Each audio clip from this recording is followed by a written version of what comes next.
breath, chill, bring them cameras out. Guy got them books ready, mega thinking mega, FOB, yeah, we coming different. Like, comment, subscribe, put the vision on a mission. You should come and listen, type of vibe that you missing. Somebody bound to listen, so I hope you pay attention. I'm the purple do-rag, we just speaking on the realness. We just speaking on the realness. I'm the purple do-rag, we just speaking on the realness.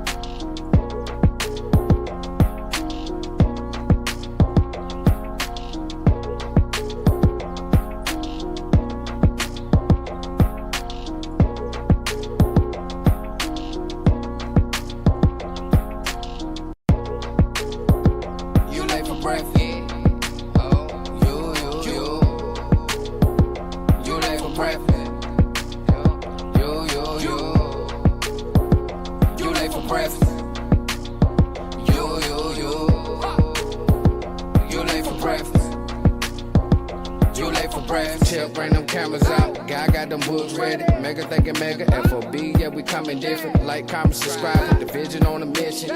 You should come and listen. Type of vibe that you missing. Somebody bound to listen, so I hope you pay attention. I'm the purple do-rag. We just speaking on the realness. We just speaking on the realness. I'm the purple do-rag. We just speaking on the realness. Yo, yo, yo, yo.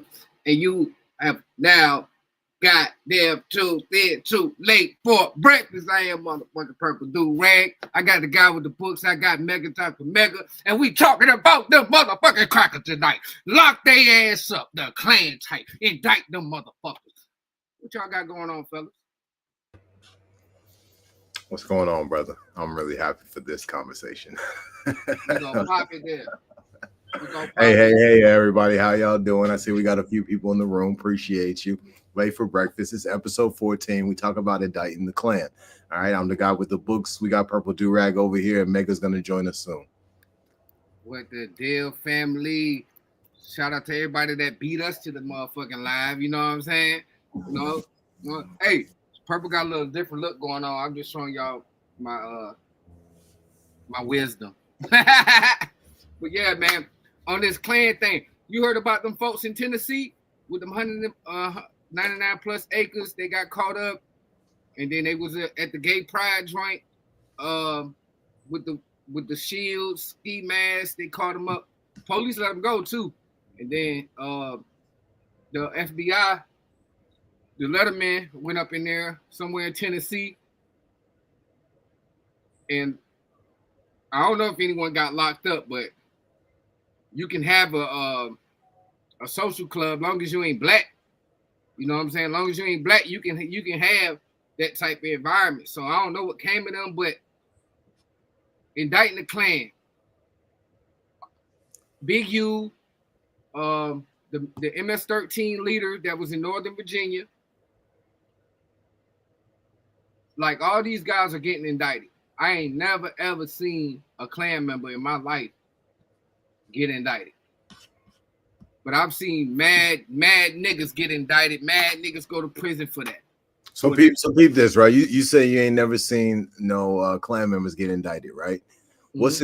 What's it gonna look like in this system to indict presidents, superintendents of schools, sheriffs, judges, police officers, teachers, welders, right? Anarchy.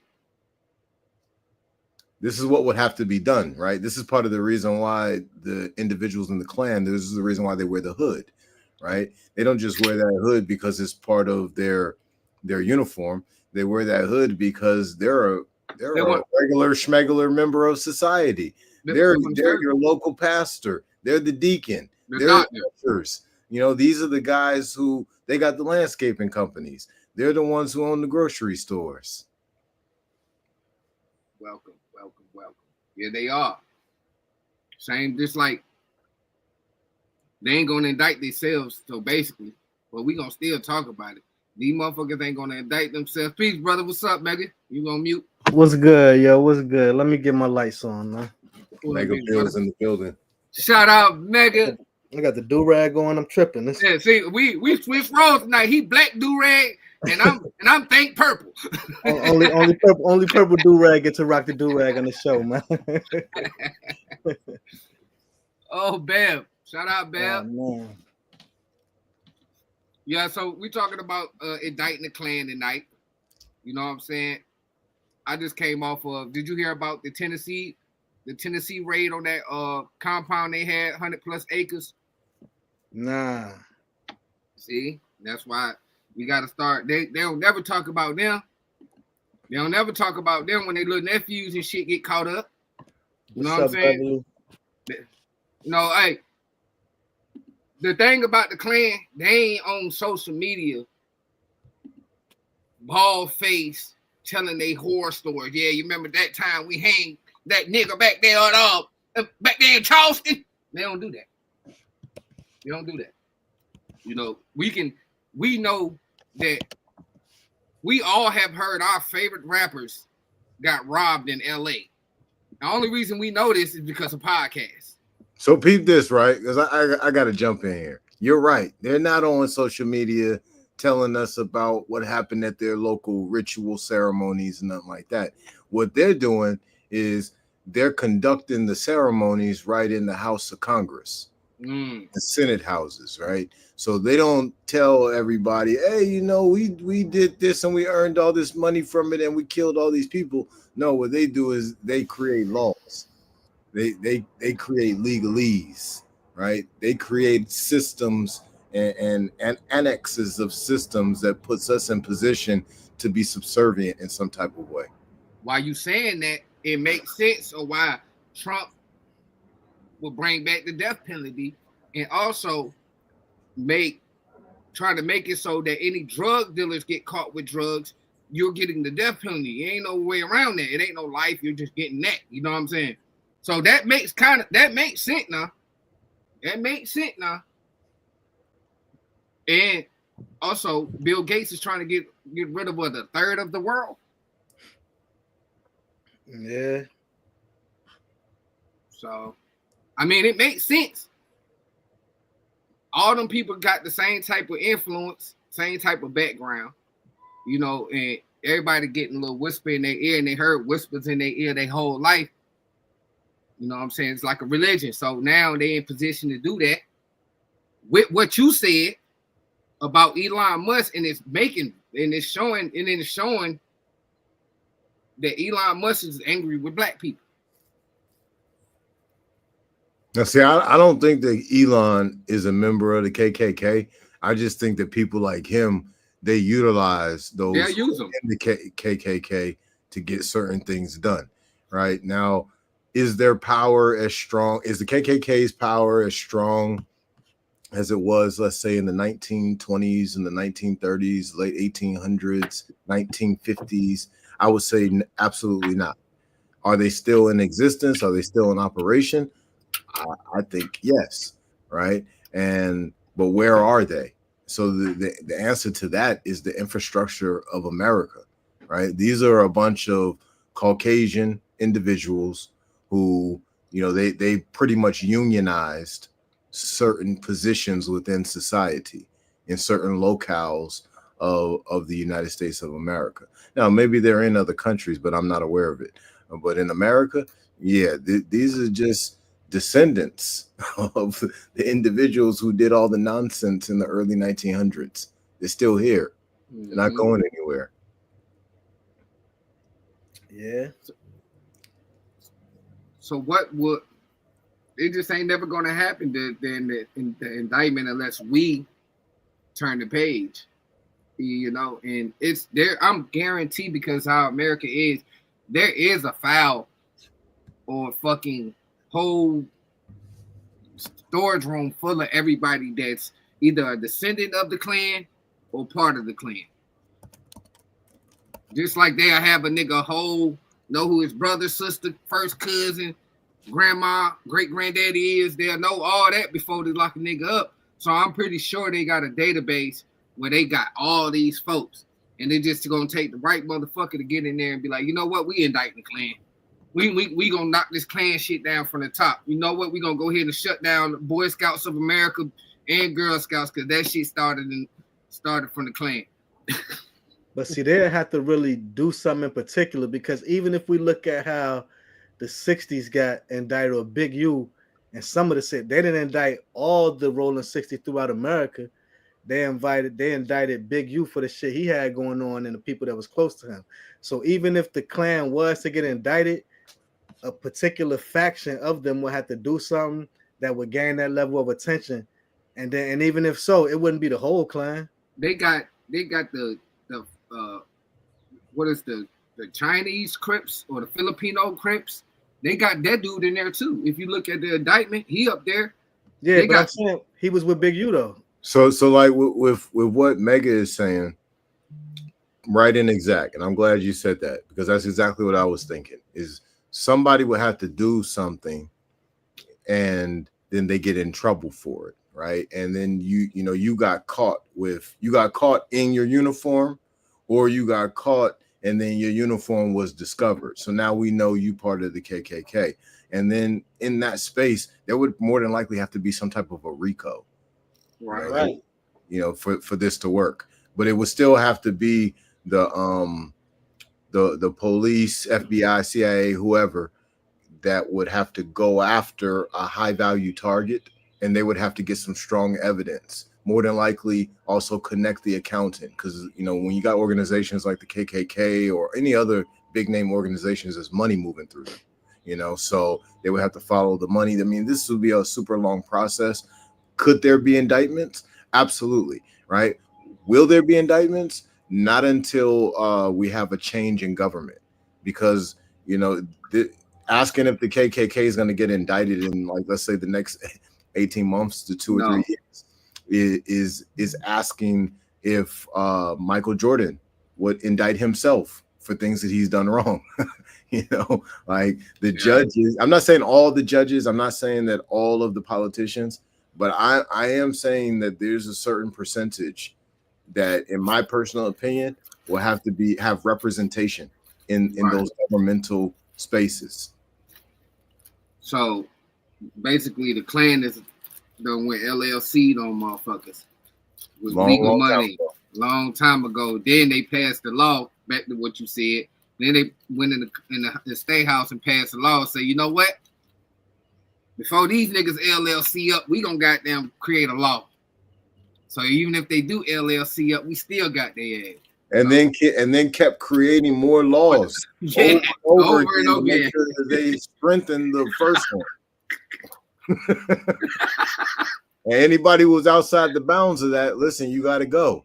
Like I was on the Black and White podcast talking to Tim Pop, and one of the females that he knows asked about the challenges, of melanated America back in the day, right? And I told her the story of Emmett Till. This is a 14-year-old child who, we don't know for a fact if the Klan was involved, but often when the Klan has been involved, people have been lynched or hung, right? Well, these lynchings have happened with different type of material, mainly ropes, but it's also happened with barbed wire, and it's also happened with a few other different types of material. Well, this happened to Emmett Till was lynched with, from my understanding, it was barbed wire. This is a 14-year-old kid, right? The Klan has been operating in some of the most diabolical ways. Man, I've seen so many different pictures, bro. I've seen pictures of the Klan hanging somebody, and then right up under the feet is a fire, right? Can you imagine being hung and set on fire at the exact same time? I've heard stories about women being lynched, prior to that, gang raped. I've seen pictures of, this wasn't necessarily the Klan, but this was Caucasian people. I've seen pictures of like the circus or whatever, like the state fair, and what is sitting where the bullseye, where the bullseye is normally supposed to sit. If you throw in the baseball, what's sitting there is a baby instead of the bullseye. Yeah, I've seen that too. I've seen these pictures, right? We got to keep in mind that when we talk about the KKK, and honestly, if we're talking about Caucasian people, period, and there's a lot of Caucasian people who might, they're not going to agree with this, but it's a harsh reality that we're talking about hybrid humans. So when we talk about hybrid humans, they're going to be missing something that the organic family has, right? And we see this in the behavior throughout history, right?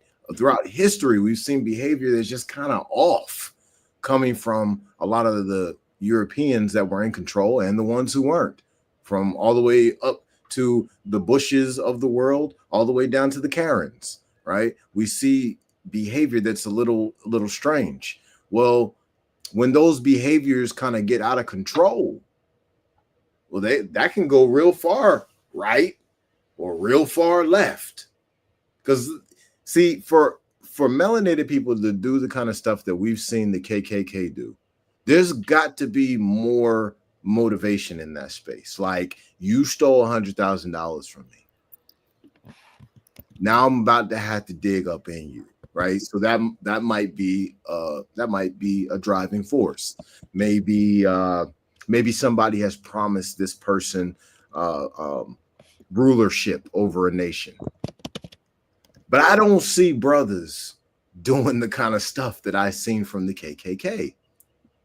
It's almost personal what they've done throughout the decades. A lot of the times we do wild and crazy stuff, especially if it's like connected to hurting someone. We often do that for business. And I'm not saying it's good or right. Yeah, it's personal. But when you got people who don't got nothing, they barely trying to make it, and you doing this to them because they coughed the wrong way, the wind blew the wrong way, that sounds like it's something personal going on in here. I heard they was eating motherfuckers after they barbecued them. There has been some cannibalism, but I do believe that's a small percentage. They was hungry back then. I don't care what nobody say. They was hating and hungry. It wasn't hungry. I can tell you that much. There's too many H's. Well, see, one of the things that Caucasian people have not been for the last at least 200 years, outside of the 1920s and 1930s, outside of those time frames, they ain't been hungry, bro. We've been feeding them. Yeah, they've been eating. They've had an abundance of food. These farms have had so much food. We've been out there growing everything you could think of. Blackberries, obviously cotton. We've been growing apples, peaches, pears, plums, and the list goes on. Every type of vegetable you could think of. We've been growing all of that. They didn't have everything that they needed. They ain't been hungry except when the Great Depression happened. If a motherfucker looking at you like you an animal, they eat you. Well, I mean, when you think about it from that perspective, there has been a bunch of cannibalism, but it's more so been spiritual cannibalism, extracting energy from people, right? So hiring somebody to work a job and then paying them $25 an hour, but what they're charging for their services is $150 an hour. All right. This is an extraction of energy. And then that person who earned the $25 an hour, they need some things. They need toilet paper. They need food. They want some alcohol. They need this and they need that. They got to pay their rent, right? And most of the individuals at the end of that cycle of money is often a Caucasian person, right? So this is still part of that extraction of energy in its own ways, right? So it's kind of vampirism. Yeah, I heard the motherfucker said they kill the enemies of the babies, drink the blood, take the babies to the butcher, and feed them back to you. That was the Jews. Yeah, but like I was saying, man, that's a small percentage. That's crazy. I mean, it is a problem. I'm not saying it isn't, but it's not even really worth. You said that's the Jews, Mega? I mean, from what you just said, that was Rabbi Finkelstein who said that. I heard that shit, man. I think all of them was doing. I think they all was in cohorts. Jews was owning slaves. I mean, but you know, one thing I want to say, and which is why I mentioned them. You know, Jewish people have fair skin or white skin, or you know what I'm saying? And a lot of things that are blamed on just regular white people are really stem from them. They the ones who control everything. Now you're right and exact, you know, This is about the United States of America. We live in the USA. You know what I'm saying? USA. yeah, the people of Israel, they're doing a whole lot of crazy stuff. And that's part of the reason why on one of our last episodes, I think I did. I'm not sure if I did. I pulled up an article about apartheid. Matter of fact, I'll go ahead and pull it up now, right? Because y'all want to see this, trust me. So this article, as you can see right here, September 19, 2024, right? And I believe the ruling came months prior to this. But Israel was found guilty of apartheid. Mm-hmm. So this is very significant because just 12 days after this article comes out, Israel's attacked by Iran. They sent 200 missiles into Iran on October 1st, 2024, right? So Israel is at the head of a lot of these problems that, let's say, that the Caucasians of the world have imposed upon people. So who are we talking about? Because we're not talking about Israelites. We're talking about Khazarians. Yep. We're talking about people north of the Caucasus Mountains, out of that Caucasus Mountains region, and they was able to inhabit Israel, or what we call Israel today, which was Palestine then. So yeah, we got a problem with those guys, but their reign is clearly coming to an end. Their whole situation is unraveling. And everybody who's tuning in, thank y'all for tuning in to Late for Breakfast. This is episode 14. We're talking about indicting the Klan. I'm the guy with the books. We got Purple Do-Rag and Think Mega on the line. Listen, if you got something about indicting the Klan, you can help make that happen, start moving its wheels, put it in the comments. Oh, put it in the comments. Put it in the comments. Hey, did y'all see what Anthony Edwards did or supposedly did while we throwing it off? Just a little bit of ratchet sport news real quick. Nah. You know, he didn't want a baby with the shorty, so he went and got some child support. He paid the whole child support for 18 years.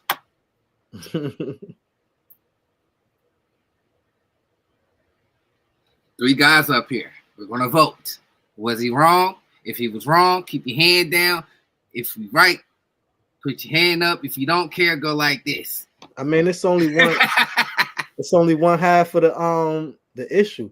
I mean, yeah, you covering the financial side, but it's more to parenting than finances. Nah, I don't think dude wanted to be a parent. He should have wrapped it up then. Hey, should have, could have, would have. All we doing is watching history repeat itself. It's pretty much the same exact thing that happened with Karl Malone. Karl Malone had a little girl, ain't it? Little baby girl. He got pregnant, like 14. Oh yeah, it was like This woman 30. He was in the baby cakes.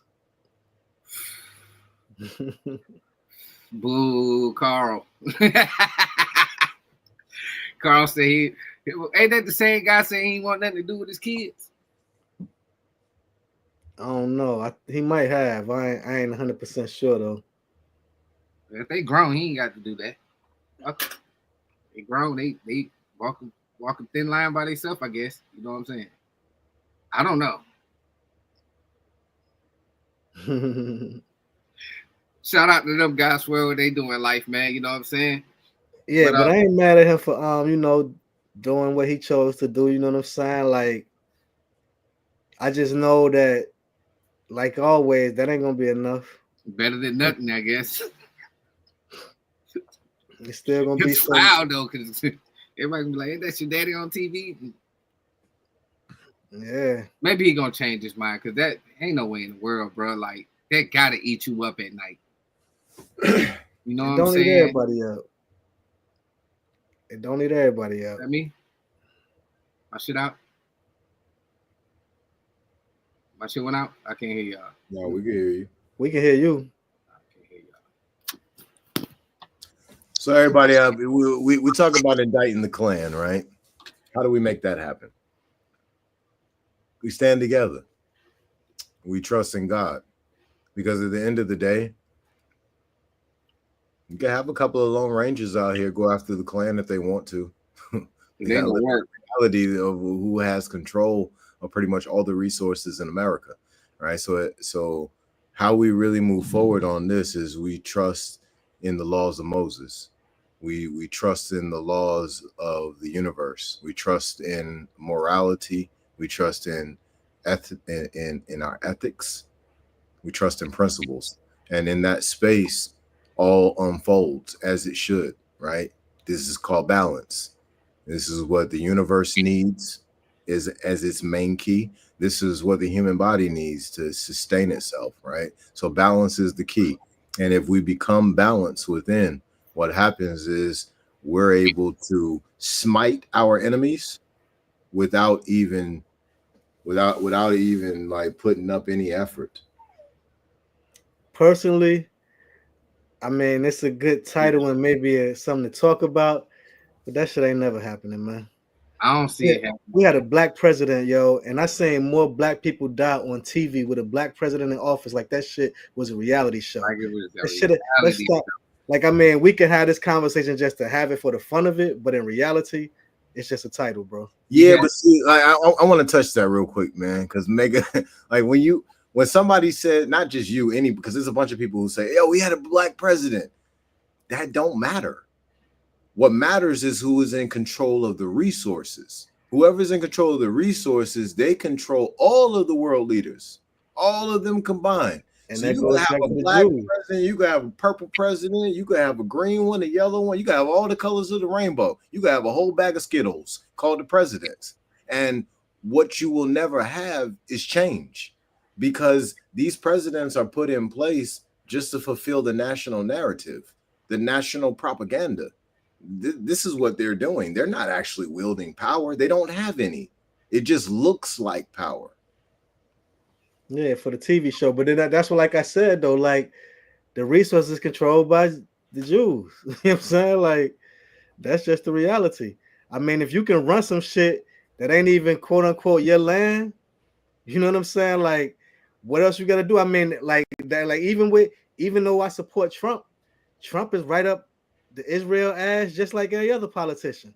They got both sides. So that's why it don't matter who's president, because they control both sides. You know what I'm saying? That's my point. But that's what I'm trying to say is you're right that the Klan, I don't want to say you're right about the Klan never getting indicted. I think they will. I just don't think that it will be happening soon, right? But I do think that it's going to happen, right? Because everybody's got to pay for whatever they've done. There's no running away from it. Like Nipsey Hussle is one of the best ones who said this. He said, listen, man, you can run from these cops. Every now and again, you're going to get away.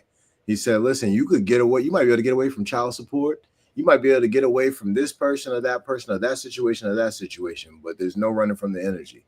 The energy that you put out, it's got to come back eventually. And even if it don't smack you on the ass, it might smack your great grandchild on the ass. But they got to take that ass whooping with all of the interests that come with it as well, right? So it's going to take place, and it might not be an indictment. You honestly might be correct. They may never get indicted, but I can tell you one thing: if it's not an indictment, it's going to be whole bloodlines. It's going to disappear. But I already think they facing the problems of the energy itself. It's so major. It has so many years to go that I just think that it ain't no one head. It's many different heads. So even if one organization that they call the Klan down, it'll just be some fall guys. You know what I'm saying? Oh, look, we need some motherfucker to step up to say that they the leader. We need a motherfucker to say, hey, we got 100 motherfuckers. Y'all gonna go to prison. You're gonna go to our prisons. You'll be straight. And they ain't got nothing to lose. They already building motherfuckers to go to war and be in that mindset. That's what they like. That's why they kicked that compound in, because they went out there messing with them gays. But not saying that was the Klan, but it wasn't no black people in there. And I don't give a fuck if you the Scooter Boys, if you all white and y'all got one purpose, just like y'all see us as gangbangers, you're the Klan to me. I see a bunch of white people together. Off top, that's the Klan. I don't give a fuck if it's a bunch of college kids. Little babies with backpacks. Look at the Klan. I don't give a damn. But that is the reality that black people need to look like. When you go to, say, St. Petersburg, Florida, one of the most beautiful spots I ever been to in the country, but it's buku white people out there, and that's the Klan. I don't care what nobody say. That they thinking in their head, I don't give a fuck how much money you got. If you ain't dressed a certain way, you dress like a nigga, they think you out there stealing. They think you're a gangbang. I'm telling you. So when I see them, it's just honor right for me to say,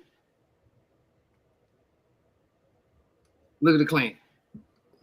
Be careful. And not only just that, when I see one or two niggas sprinkled up into them, oh, I don't even want to talk to them. You think you're talking to Mr. Bigsby? Yeah, whoever, Uncle Ruckus, one of them dudes. I can't talk to them because you know why? They don't live in the same timeline I live in. They think all that shit happened before we were born. You know, it didn't. I remember the Klan rallies in my city. It was one not too long ago. when the boy Victor goddamn was out there sweating all goddamn with to knock the crack out and shit, you know what I'm saying? Like, I don't know how we forget these moments. And this was around the time, what's the guy named? Obama was in the office when they had those rallies in South Carolina. Remember they had one they had two of them like back to back years. The Klan came out there and they ain't gonna have them no more because the city said, fuck that. We'll beat your ass out here. I'll tell you about a couple of times that one time I think the Klan was involved. This is my personal opinion. Then the other time it was actually the Klan involved. So we got the Charlottesville situation, University of Virginia. Then we've got the other situation. It happened in Edenton, Georgia, in the early 2000s. I think it was like 2002 time frame, and you got some pyramids that was built out there. Yeah, and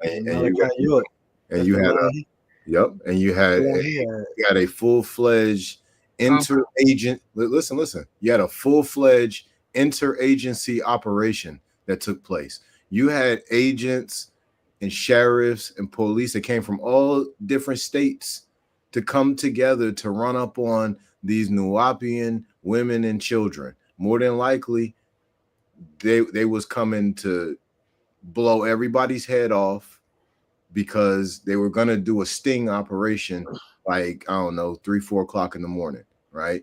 If Mega and his family are in a house and somebody run, I don't give a fuck who it is, they run up in your house at 3 o'clock, 4 o'clock in the morning, Mega, what are you doing?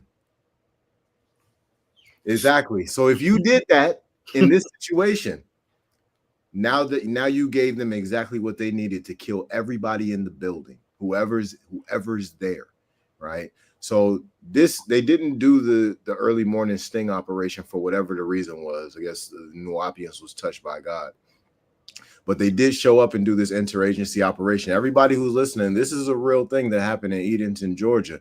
They ran up on the Nuwaubians at their theme park. These pyramids are built. They were built as a theme park. Okay. Now I didn't see too many brothers out there holding M4s, right, AK-47s, and none of that. That had on a vest that says sheriff, police, FBI. I didn't see a bunch of brothers. I seen a bunch of Caucasian people, and they came together strong to take down Dr. Malachi Z. York and all of the people around him. So 21 Savage was there too, huh? He was his dad was one of the lieutenants for Malachi Z. York. Okay. That's kind of, to me. I wonder if 21 Savage mom was getting smashed by Malachi York too. So maybe they doing that too. Maybe they brainwashed Cuz, put him out here, and that's why he's the next big rapper. See, when it comes down to like the price or the sacrifice that took place for all of that to take place, we talking about Jacob York. If you do your research on him, you already know who he ran with. Take that. Gotta pay some hefty prices to get big in the music business.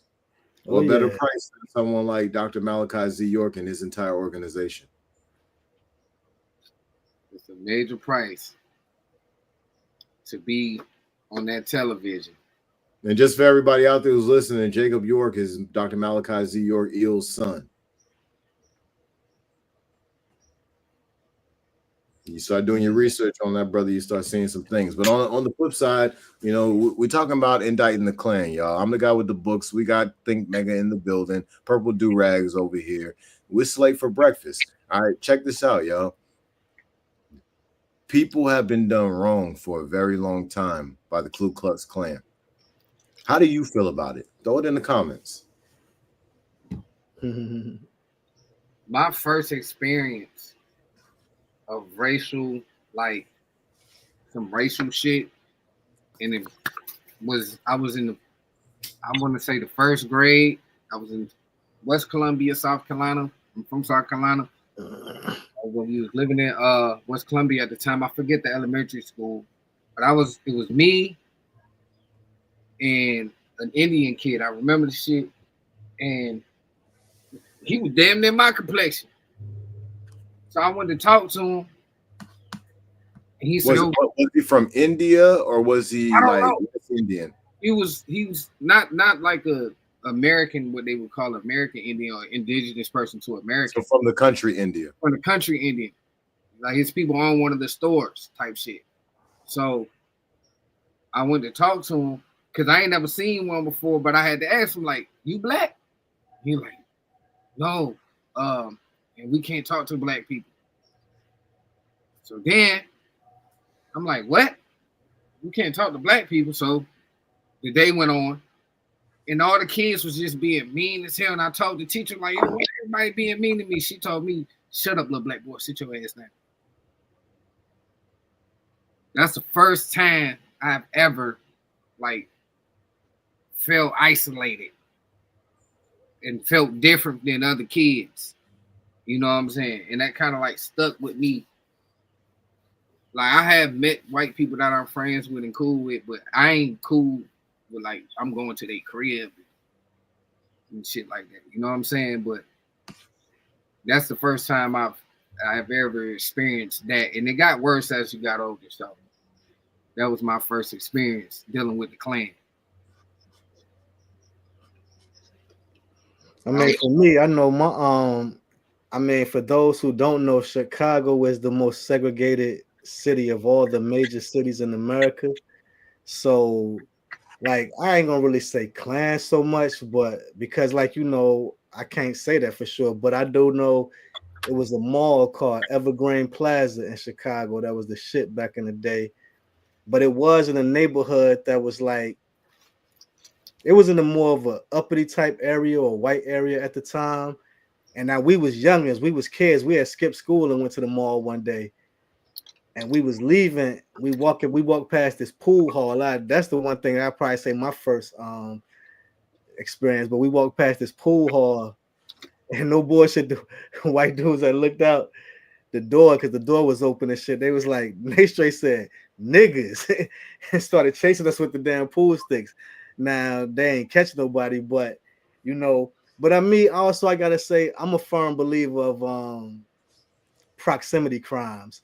So I can say I don't know much. I can't speak much about the KKK because I don't think I've ever been in close proximity with them, and if I have, they ain't make it known.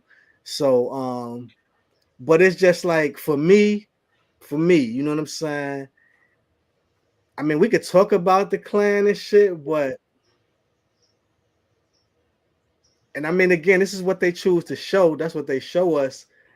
I mean, they already show us a lot acting like degenerates, one, but two, like when we just look at the reality of things, bro. The Klan ain't killed King Von, Mo 3, Nipsey Hussle. I can go down the list. Like the police killed King Von. Yeah, allegedly, you know what I'm saying?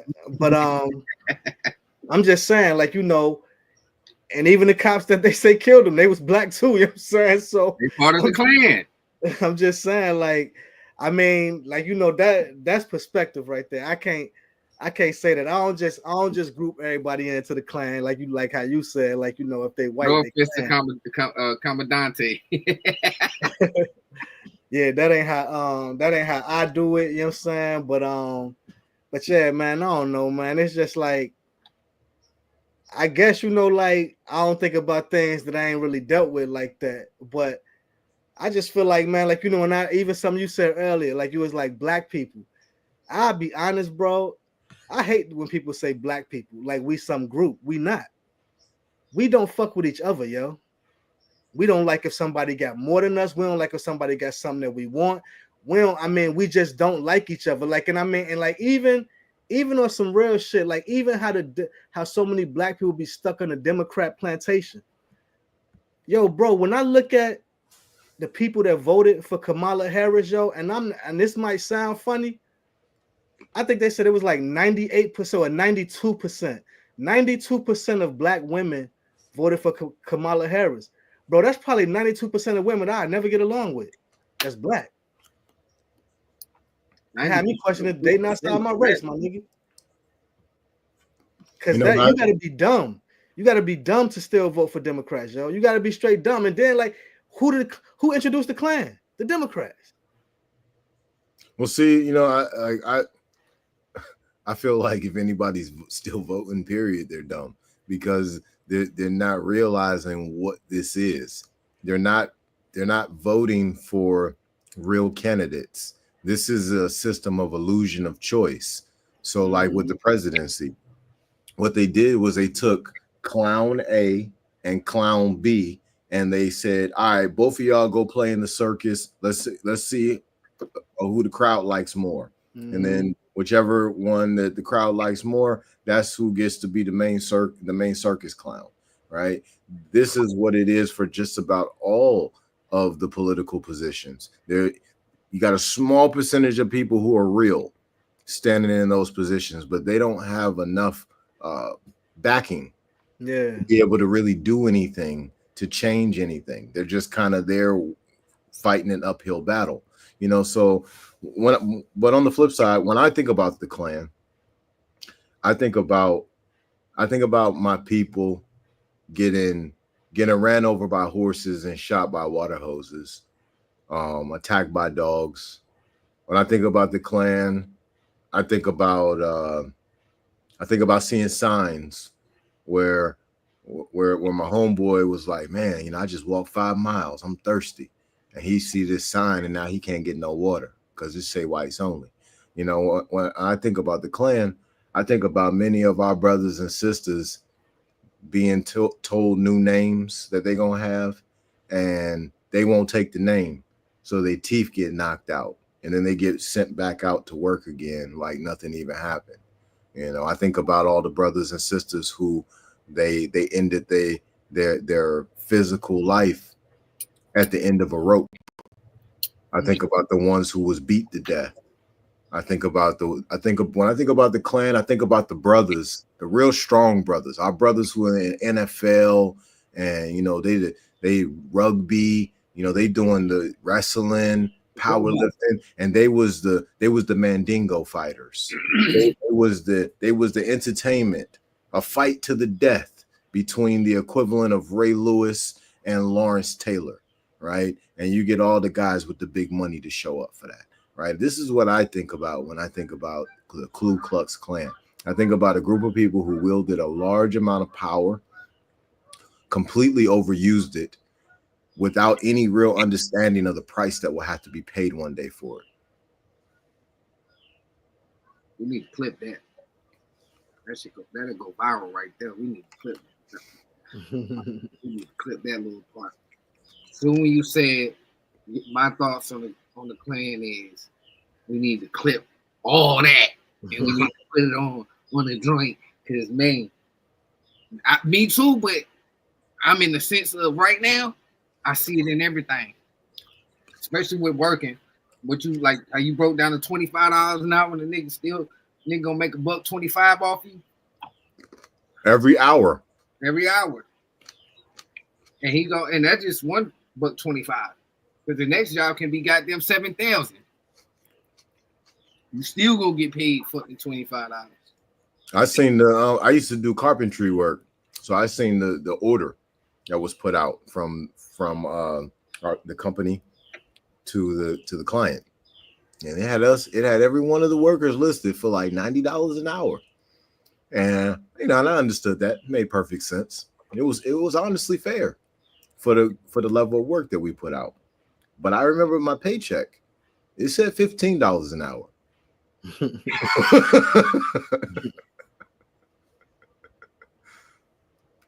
Now, this is not necessarily the Klan.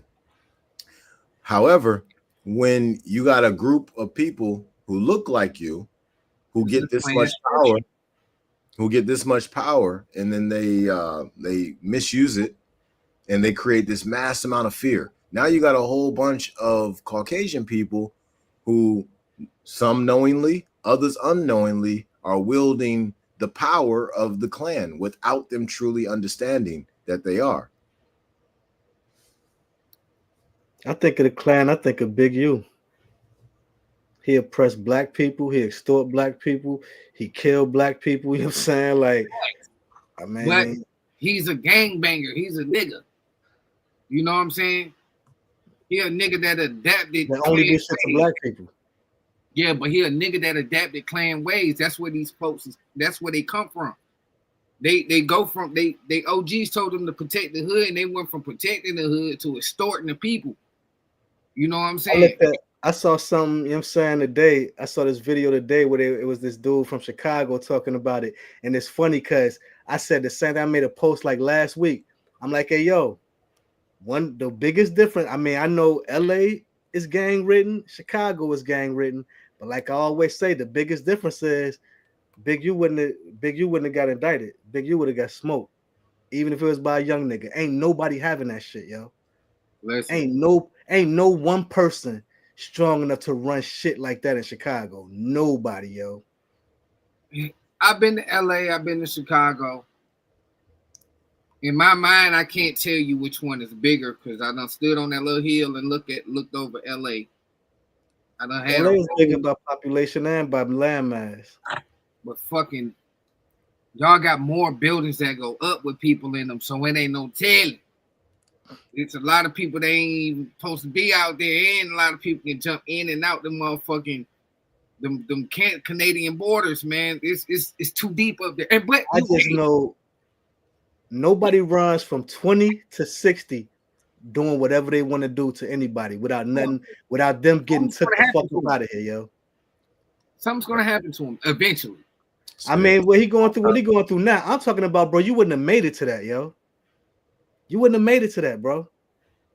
I can, like, yo, I'm gonna keep it real with you, bro. One of the things that's one of the biggest shits in Chicago is knocking off somebody who was that nigga. I mean, look how they took Duck out. Duck was that nigga in Chicago. Like, in Chicago streets, Duck rep was bigger than Dirk, yo. In the streets of Chicago, Duck rep was bigger than Dirk. What I'm saying is, bro, when you get to a certain level, everybody on your head, yo. Right. And and it could be a little nigga, yo, that take you up out of here, bro. They ain't having it, son. I ain't never known of a Big U in Chicago. Even being gone. You know what I'm saying?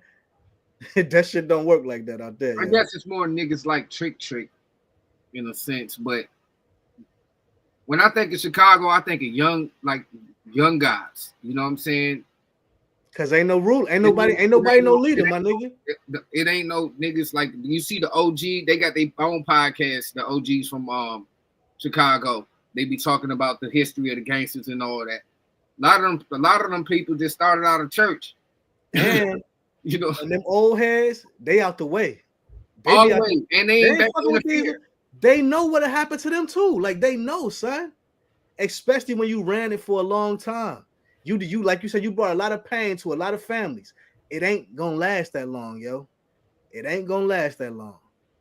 Listen, right now, if these people never got the, like we went through an era where we didn't even take pictures, bro. You couldn't even take pictures with your homies. A nigga be like, bro, what the fuck you put camera? You got a camera phone? Don't come in here. Leave your shit in the car. Literally, I got blank years of my life where I don't have no pictures because it was a rule. Don't record it here. Don't take no pictures in the spot. Matter of fact, don't take no pictures with me. I don't want to take no pictures. That shit, I ain't no bitch. Now niggas is all in. Like I'm in front of the camera because it's just that age. And I actually like looking at myself too. So anyways, but now people get in front of that camera and tell on themselves. Tell on themselves like it ain't nobody on the other side of that bitch, bro.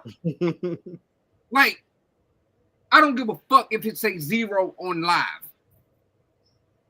You don't know who got a ghost joint that's going around offline and sitting in your shit just looking. Because I can go offline and go right into your live. You'll never see me. Mm-hmm. People just, I don't know what made these guys, like, I guess it's just their egos are so, have such a big cloud over them that they don't see what can happen. Like, Big U, your son plays for the Chargers, bruh. You telling me you extorting Chargers, Rams, Lakers, Clippers, fucking hockey players, and he ain't stopping at just niggas. He just going crazy. It's called greed. That it is finest. At its finest. You can't go to LA because you got XYZ much money and you chilling. It just like, killed me, man. Like the whole story of hit how he was doing shit. I just be like, damn, did they stop making guns in Cali after they made his? Like, I just don't get it, bro. I don't get it, bro. He talking about all the fights he won. How many fights you won against bullets, my nigga? Like, I don't understand it, son. I don't understand it, yo. I already got put on his pockets. See, young nigga about 5'4", stocky nigga, put him on. Oh yeah, facts. Who he allegedly smoked too, or got smoked too. You know what I'm saying? Ain't no alleged. That man, I remember watching the game because I'm a Chargers fan, and they showed because Tyler Hinckley was going crazy that day, and they showed his parents. And when I tell you, it just had like a little sinister, you know, like you. This is a playoffs. You know, you ever been to a football game? It's giant bright in there. It ain't no basketball where they dimming the crowd out. Man, they just, and it was like every seat and 2 rows around them was kind of empty. I was like, yo, that's a cold motherfucker right there, buddy. I'm telling you, you know he ain't want nobody sitting next to him. Them seats was empty for him. I'm telling you, and he probably extorted fucking the Sopranos. I'm telling you, man, look. You put them in the room, you ain't even gotta extort them. Them people be like, they already know who you is. They probably won't even let him in them rooms for real. That's why he's still outside. But he know the motherfuckers out there. But yeah, man, back on the Klan. We don't know Big U or the Klan. We won't know who Big U or the Klan is. You know, it ain't nobody gonna trade off the Big U or the Klan. And I mean, and that's why they able to move how they move. Cause I mean, hey, like we were just talking about a minute ago, and just like how the mafia moved, because that's what these gangs would have patted themselves off after is the mafia. The mafia moved in silence, yo. If you're doing anything outside the lines of what's considered civil, I mean, you can't be all on Front Street, especially talking about the shit you're doing. Like, I mean, that's why like just like niggas said, I mean, that's why I don't think the Klan will get indicted. Yeah, I can see them getting, retribution for the energy, but it's just in reality, with indictment, that goes to the law, the legal system, yo. Mm-hmm. Bro, like we've seen people who we don't know if they was Klan or not, but like the dude who raped a girl, white dude in college raped a girl, and the judge said he think jail time would be too much. You know what I'm saying? So yeah, he raped the drunk girl behind the trash. What I'm saying is, bro, it's like to expect legal recourse from the people that's involved with the law, no matter whether they're doing right or wrong. I just don't think that's realistic. Right. I could honestly see it happening in 2040 time frame. So one of the things that I've talked about to both of y'all privately and on this podcast is about Uranus and Gemini. But I've also talked to y'all about the unraveling of the system as it's happening right now. We're heading towards a total system collapse. Now, when we think about a total system collapse, we got to think about who's in charge of the system. I would say a bunch of them might be descendants of clan members, right? They may be clan members themselves. So if they fall, if their power structure completely falls and something else is stood up, which I guarantee will take place by no later than 2031 or 2032, the seed of whatever needs to be put in place, or the full in place setup of a new government in this land, yeah, that's going to take place within the next 5 years. So by 2040, we're going to have, I believe, Saturn will enter Libra, and when Saturn enters Libra, it's either exalted or it rules Libra, one or the other. But Saturn is the planet of justice. Libra is the zodiac sign of partnership, harmony, balance, justice as well, right? So this is where justice is going to reign. If the Caucasians who've been, wreaking havoc on society, they completely come to an end as far as their power structure in the next 5 years, 10 years from then, yeah, I could see them sit. I could see a bunch of them sitting in front of a judge that don't look like them though. Definitely a lot of black judges popping up. Definitely. And I'll tell you for exact when Saturn will enter Libra. When that happens, there's a lot of special things that's about to take place. We got that book out, fam. Don't miss That it. happens exactly on September the 6th, 2039. A lot of people who did some real terrible things to whoever, whether they did it to humanity or they did it to this person or that person, they haven't properly atoned for that energy, they're going to pay a hefty price. If they don't pay it while Uranus is in Gemini, they'll pay it by around September and October of 2039, and for the next 2.5 years, because Saturn takes 29.5 years to orbit the sun. So it's in each zodiac sign for 2.5 years. So from September of 2039 until I don't know, sometime in 2042.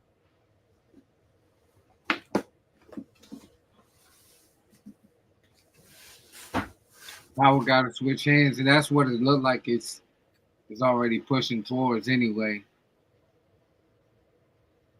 There's some, I mean, the pieces is already there just to decipher, but it's going to be a word war first.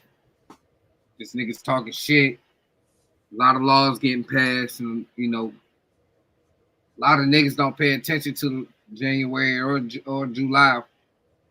When shit go down, we don't pay attention to town meetings. Only time we paid attention to town meetings is when Mr. Mays was still alive in Flint. Bro, I'm trying to tell you right now, man, none of that shit matters, bro. I'm telling you right now, it don't matter what part of the political process. The system is specifically set up to get the results it's getting right now. And it's going to get those results whether we had somebody righteous in them offices or we didn't. If we, as people who are righteous in those offices, then those people are going to die. They're going to get assassinated. They're going to get moved out of there somehow. They're going to get discredited. The system is set up the way it's set up to get the results we see right now. And it don't matter who's in those offices. We're going to get those results because of who's really in power. When we talk about who's really in power, we're not talking about no politicians in America. We're talking about people that are called Zionists. Mm-hmm. Who's Zionist? Who is the Zionist? Those are the families of people who were part of that Jekyll Island meeting in the early 1900s to create the Federal Reserve and take control of all of the world's finances. 7 families. 12. 12. It's in a book in the Mastermind Library called Secrets of the Federal Reserve, if anybody wants to check it out. But these are the people who control everything. They control all the major resources. They control all of the industries. They control the financial system. They control the trade of goods. They control everything. Doesn't matter what it is. Mm-hmm. So Mega brought up the great point about the people of Israel. They're high up in this order of people who are making these decisions. Mm-hmm. We're playing out an agenda. So these agendas, it doesn't matter who the leader is. Right. It just matters if the leader wants to stay alive or not. Most of them want to stay alive, so they'll do whatever they got to do. The ones who ain't really worried about their life, then they find some other kind of leverage against them.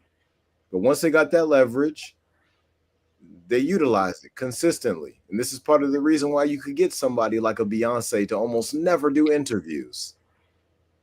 One of the most popular people in the entire world, you almost never see her on interviews. It isn't because she's waiting for the most exclusive one.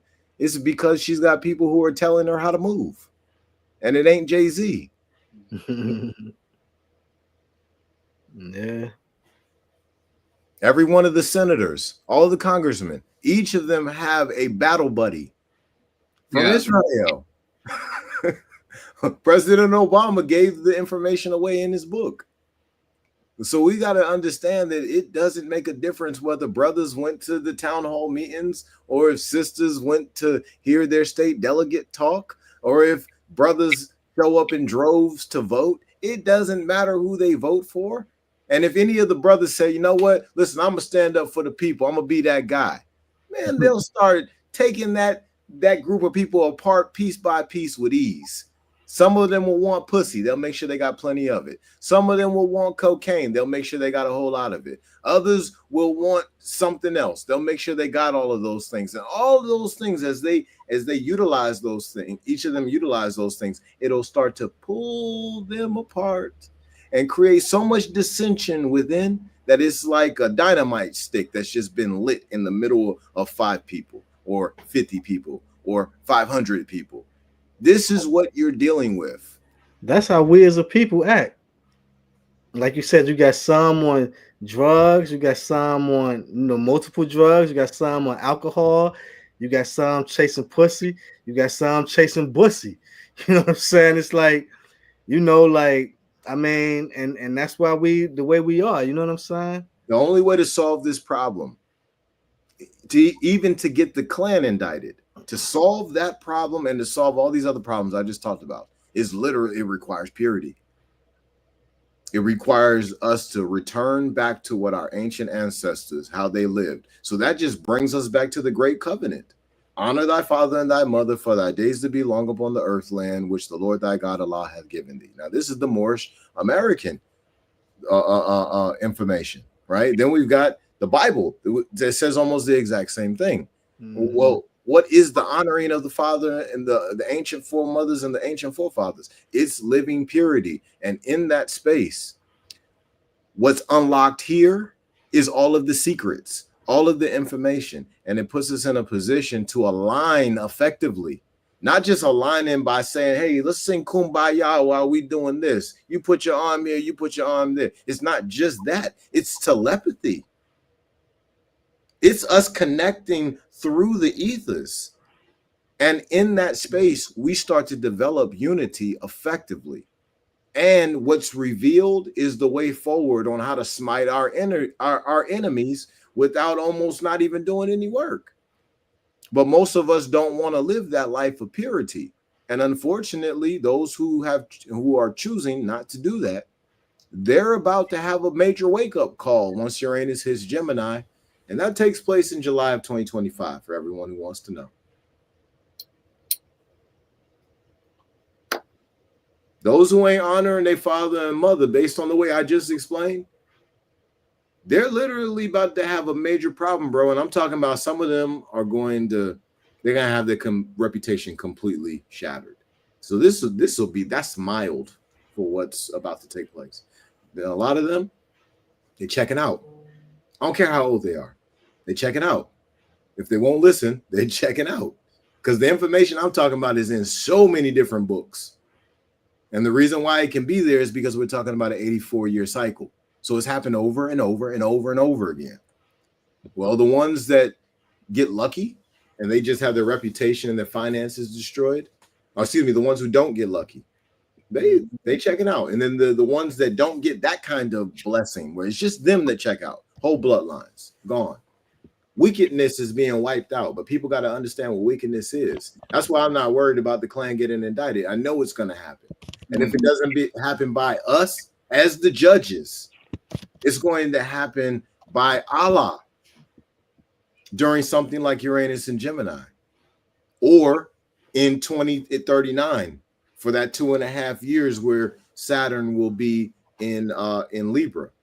Somehow in one of these two time frames, the Ku Klux Klan is going to pay a major price, but the price will be so much smoother for us watching it and implementing it if we was to properly unify utilizing purity. So for everybody out there who's listening, I'm gonna land my plane real quick, right? For everybody out there who's listening, they want to understand what purity is. Purity is purifying the thoughts, purifying the way that you think, aligning your thoughts with authenticity, aligning your thoughts with love, compassion, and empathy, aligning your thoughts with truth and freedom and justice, right? Getting away from those thoughts of wanting to hurt somebody because they did something stupid. Getting away from those thoughts of desiring things that lead you down a path of chaos. All right. That's the purifying of the thoughts. And there's a purifying of what you put in your mouth. You're supposed to be eating what grows from the earth. There's nothing in a bag or a box you're supposed to be eating. So if you want to purify how you eat, there you go. Grow a garden. Eat what grows out of the garden. Go into the forest. Eat what grows out of the forest. Purify what comes in your ears. There really ain't no music with lyrics that we should be listening to. Unless those lyrics is directly focused on love, compassion, or empathy, probably shouldn't be listening to it, because it's probably leading you down a path of disaster. Most people shouldn't be listening to music at all because they don't understand how the music is shaking their chakra system. If they don't even understand their chakra system, music shouldn't even be turned on. They're not qualified to listen to music, and they don't even understand it. And because what you're doing, if you're listening to music that's shaking your chakra system in a certain type of way, you're destroying your own DNA and don't even know it. Yes, that happens through vibration for everyone who may not know, right? So you want to purify what you're listening to, not just music, entertainment as a whole, conversations, what you're saying to yourself out of your own mouth. Yeah. All of this is what you're putting in your ears, right? Anything, right? Now, you also want to purify what you're putting on your skin. A lot of people are putting toxins in this way, this way, this way, this way, and this way. And they never really figure out why their life is having so many problems, right? So if we want to stand together and be able to get the monkey off of our back like the Klan, we got to purify. And it's hard. I'll be honest with everybody out there. It's very difficult to do. However, it opens doors that you can't open, but that's the only way to open them. It's all the doors to my Father's many mansion. Boop, they all fly open. Look, you on the road tonight. So with that being said, I'm gonna shout out my guys, man. Go to FHIT. I say FHI. FHTII.com. You know what I'm saying? The guy with the books, check out his portfolio, all the way retarded. Think Mega TV. You already know what's going on with him. Plantbase.com. Go check his shit out right now. While we on there, you got a phone in your hand, TV, something, everything connected to the internet. And oh yeah, purpledurag.com, under construction. You know what I'm saying? I ain't gonna, you know what I mean? Something I stepped out and went and seen my brother. You know what I'm saying? You know what I mean? But you know, we getting there. Give us about a week, maybe. We're gonna be popping. Well, shout out to you guys. Definitely appreciate everything, man. We started early today. We back on that 7 to 9. You know what I mean? And with that, was thinking about something. I remember when the Bloods had mad people get locked up at one time, and then the Crips took over. Now all these Crip guys are up under. I'm talking about in the like the nigga world, in the music, in the entertainment. Now all these Crip guys are getting indicted and locked up, and now it's like you see a lot of GD guys. You see a lot of GD guys coming up in the ranks. Just like a lot of Chicago guys is coming up. Like, I see a pattern. Do y'all see that pattern? I mean, the guy with the books probably don't listen to that, but do y'all see that type pattern? I mean, I see it. I see the pattern. You know, the pattern is really slots in prison. The patterns is if facilities are earning enough money or not. You know, the reality of each one of us to them is we're a bag of money. You know what I'm saying? So for them to get the bag of money, we got to be a part of the system in multiple different ways. Well, these guys who are in the Bloods and the Crips, they're not at your local community college unless they're picking up females, but they're not paying tuition. You know what I'm saying? They're not. A lot of them are not working your regular everyday jobs. You know, so they're paying taxes. You know, these are individuals who, in their own way, have checked out of the system, but they didn't do it properly. They're not moving in their proper person. They're still moving as their fictitious entity. So now we got to get some worth out of you somehow if you still gonna be in our system. So that pattern that you're speaking of, as far as like my perspective on it, is it's really about slots in prison, and it's also about how many organs are needed, you know, in the organ trade and these types of things. It's super real how you said though about that is what they do. It's just like you said, with that social security number, they got to get something out of that, yo. So if you ain't, like you said, working and paying taxes, we got somewhere for you to be where you're gonna make some money for us, yo. You know what I'm saying? Like that's real. It's all about filling slots. That's what America is about, man. America's got a lot of slots, bro. You know, you got slots in school, you got slots in work, you got slots in sports, you got slots in prison, you got slots everywhere. You got to fill some kind of a slot if you're going to play their Monopoly game. You know, but it's also about population control. You know, so there's a few different agendas that are playing out. One of the agendas that's also playing out when it comes down to these gangs is identifying Black messiahs. Because see, when you think about a Black messiah, you're talking about somebody who has freed themselves of the bounds of the system. And now they're out here saying, nah, listen, I don't give a damn how y'all do whatever, but this how I'm doing it. Right. And if you'd like to join me, go ahead and pick up a 9 or a Draco or AK-47. Pick up something and you can walk with me, right? Well, they scared of them kind of people. They real scared of them kind of people because they know that they're not well funded. So for them to get followers, those are people who believe in their message. Fred Hampton, Stokely Carmichael, Malcolm X, list goes on.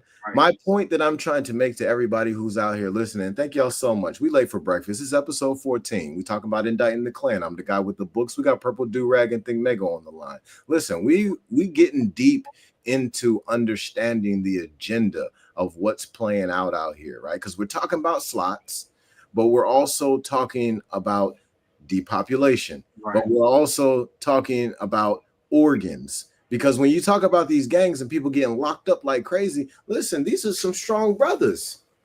Yeah. You know, if I'm Mr. Wojnarowski and I need a new liver, what better liver than from Ray Ray down the block? Yeah, Ray drinks alcohol every day. And he's out here playing basketball like he's drinking water. I want his liver. Soon as y'all tell me he locked up, listen, once he get up in here, he's sick. He did something. He's sick. Make up something. He's sick. He's sick. Bring him something. That shit makes so much sense because a lot of these old heads you get into prison, man, them folk be 60, 70 years old. They look older, but like they look young though. 50, maybe 45, but they 60, 70 years old. And all of a sudden, you be like, yo, I got cancer or some crazy shit. Now they had the fucking infirmary. Oh man, they had to take my goddamn kidney. They had to take a lung. Bro, I had pneumonia. They had to take a lung.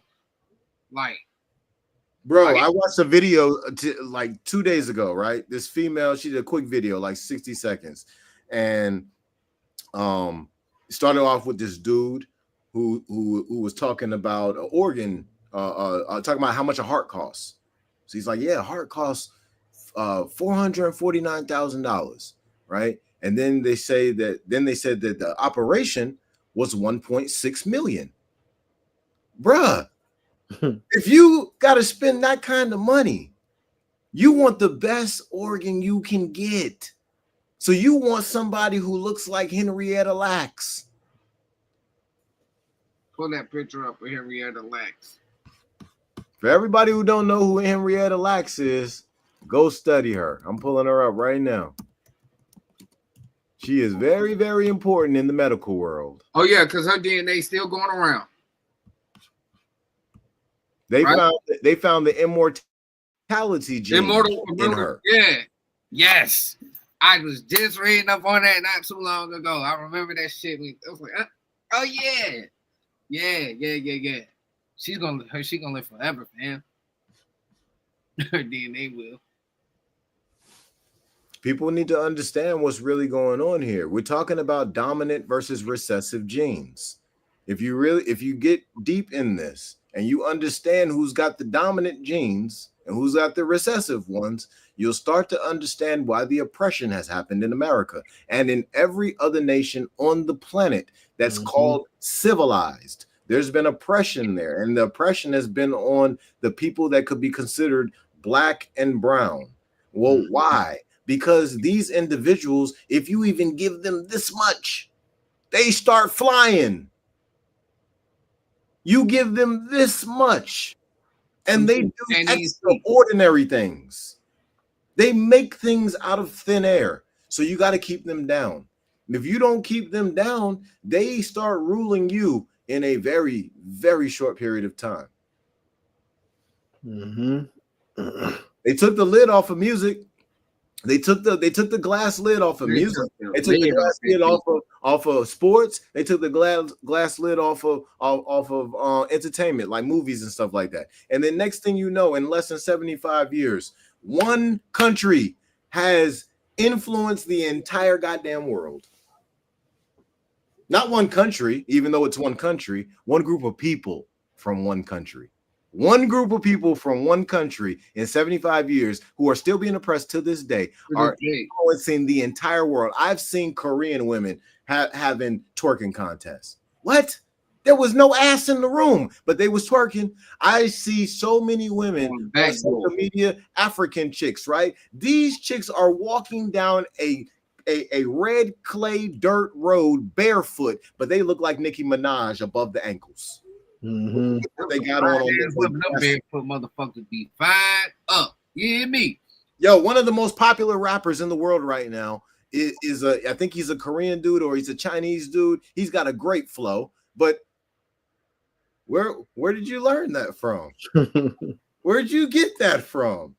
Who is your inspirations? Because I guarantee you it's not Mr. Kim down the block. I promise you it's not Mr. Kim. I was listening to Japanese music. It might be a Jeezy. It might be Jay-Z. It might be KRS-One. But I guarantee you that young man who's doing such a great job with his rapping career right now, traveling the world, and he's got some major flow online, I guarantee you he didn't learn that from his homie down the street who was making noodles. Them Japanese niggas, I was listening to their shit. They got major flow. And the girls, they go just as hard as the dudes.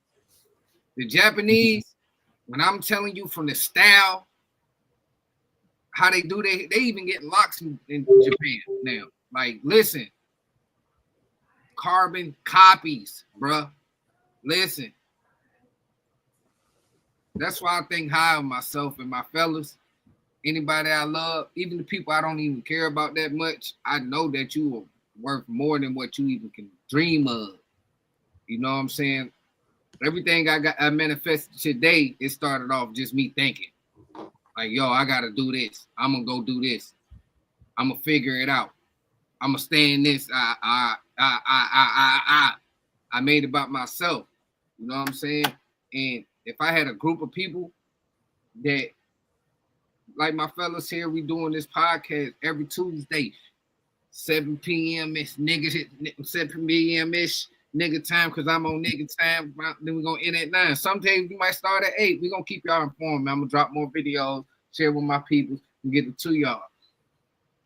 But I manifested this. We all can manifest this shit to be something bigger, especially with the audience that we have, the same viewers every day that come in and fuck with us every week, time and time. El Comandante, Miss Beverly, Jason, Scrap on my end on Facebook, my nephew, everybody on God with the Books in, everybody that's tapping in with us. Y'all gonna make this bigger because the motherfucking the energy is good. We bringing something different. We all got the same focus. Yeah, that's what I gotta say on that, man. You know what I mean? It's putting our mind to something that's greater than ourselves type shit. No, I appreciate that, man, because that's what we need to do.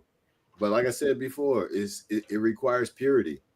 That's the thing that most of us have as our blockers. It's the reason why so many people have their anxieties and their depressions and so many different problems that they're dealing with is as a result of not walking the path of purity. Walking the path of purity will help each person fully unfold like a beautiful rose, fully unfold like the 1,000-petal lotus flower, right? And each petal will, as it unfolds, it'll just be a different part of their life of some type of challenge that they've overcome. Well, why were you able to overcome those challenges? Because of how purity works.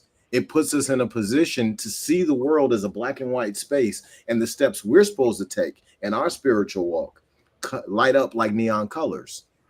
Well, if you got a whole bunch of brothers and sisters who are walking in a black and white world and their steps are lighting up like neon colors and they're standing on a strong foundation of truth and they're walking this path and they're never missing a step. They're dance revolution kings and queens. Well, next thing you know, communities start to rise. People start to be healed. Education systems start to be not watered down anymore. Politicians become real. All of these things start to change because of the purifying of the nation, right? So we need purity more than anything else. Many of our people are utilizing poison on a daily basis, wanting change. This is what insanity is. Insanity is when you got a person or a group of people who want a change in something, but they keep doing the same thing, thinking that they're going to get change. No, we're not going to get change while we're showing up paying for what the quote unquote oppressor is giving to us. No, we've got to supply for ourselves. We've got to be producers. This is what puts us in a position to be able to indict the Klan. We don't wield that level of power until we actually come from our base of power. Our base of power is mother, father, child.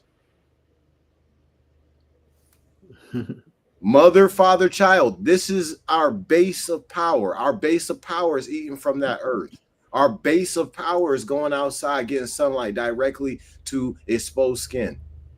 Without lotion, without suntan lotion and all that nonsense that people buy at the store. Don't buy that stuff. It's not good for you at all. Read the ingredients list and then Google those ingredients so you can see what your skin is drinking. Everything you put on your skin is drinking it. So if you're going to put something on your skin, put some coconut oil on your skin. Put some black seed oil on your skin.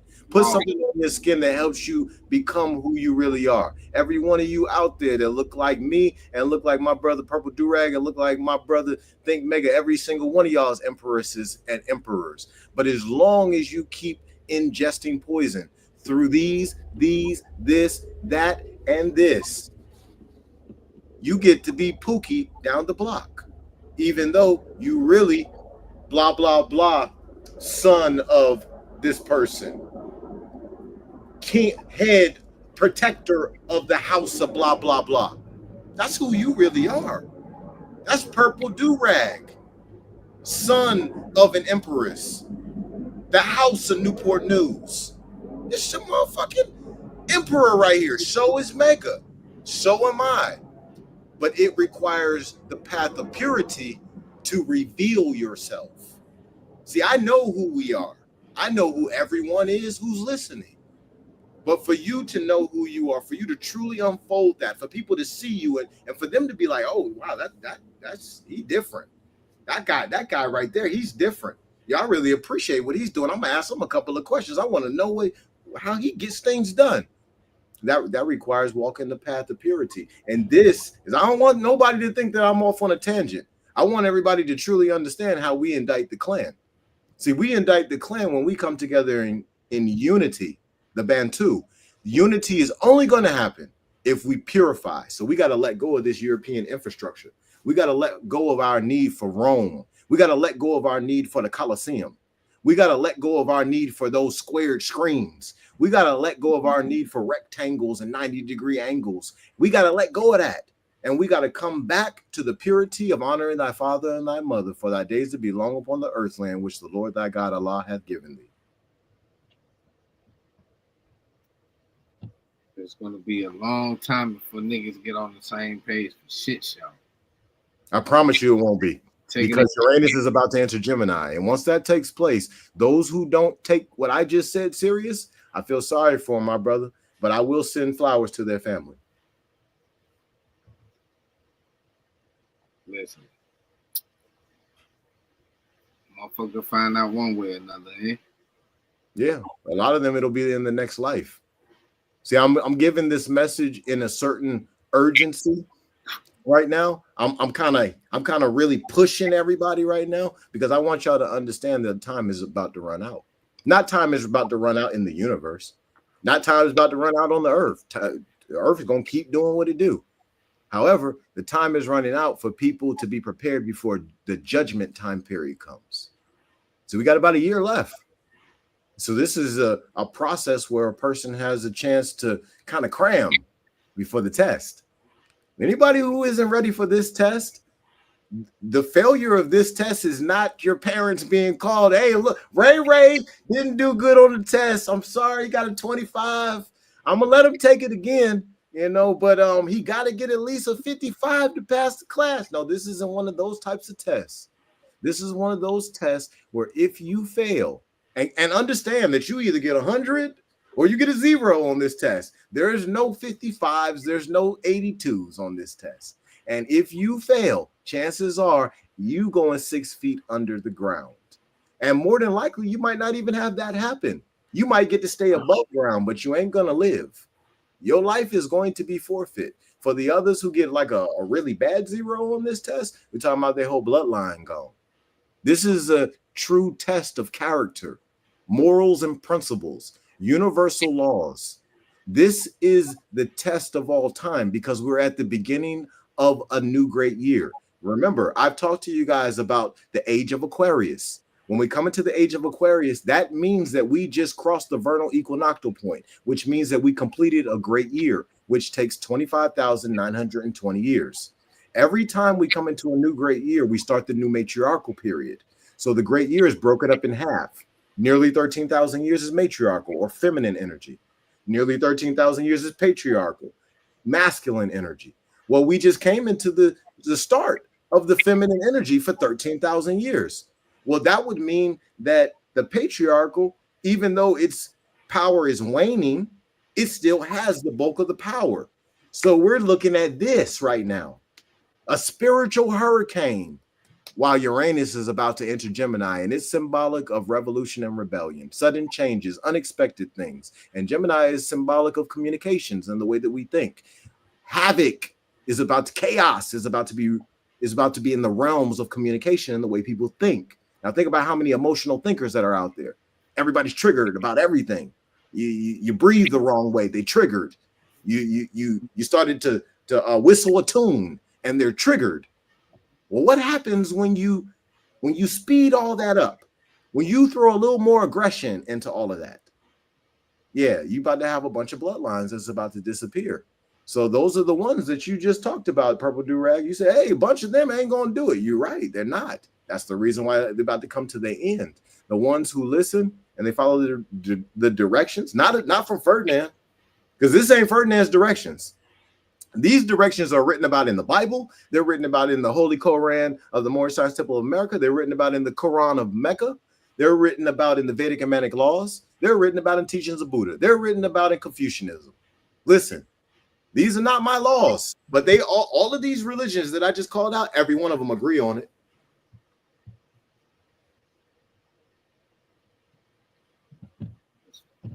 It's a lot of that shit pointing that way, man. It's a silent war that's going to be major. Like anything else, it just, next thing you know, you're getting bombs or shot at. But it's going to be more than just that. Yeah, another guard. We're talking about the tail becoming the head and the head becoming the tail. We're talking about a changing of the guard from these Europeans who are in power right now to the people who are actually in power. Actually right now, and have been in power the entire time. They just didn't know who they are. This is why they call themselves Black, Negro, Colored, African American. None of these are tied to nations. You can't find them in documents in Washington that's describing a people of a nation. They're not used for that. They're scarlet letters. So these people who don't know who they are, who have been in control the whole time, but just have relinquished their control in a certain way to another group of people, even though it's through duress, they still relinquish their control. They're still in control of the land, all of them. This tail becoming the head is us becoming the head. But the only way we can effectively step into our highest level of leadership to be able to wield that power is to do what it says in Revelations chapter 2, verses 24 through 29. It tells you in that chapter, in those last 5 verses, that the people of Thyatira who have taken on Satan's so-called ways, they about to get dashed like pieces of pottery by the ones who don't learn Satan's so-called deep secrets. It says it right in chapter 2 of Revelations. And it says that those who haven't taken on Satan's so-called deep secrets, they're going to be handed a scepter of power over nations. And they'll be also be gifted the morning star, which we know is the sun.